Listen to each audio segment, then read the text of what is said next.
Hello, in this video I will show you how to enter recovery mode on Motorola Moto G86.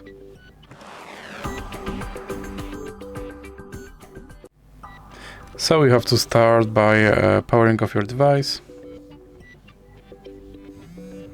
And now when your device is completely powered off, you have to press power button and volume down button at the same time and hold it for a few seconds. And now you have to find recovery mode and press power button.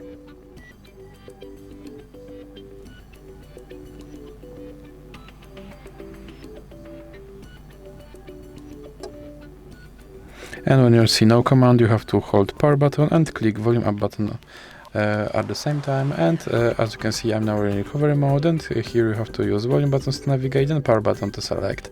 So that's it for this video. If you liked it, please remember to leave like and subscribe.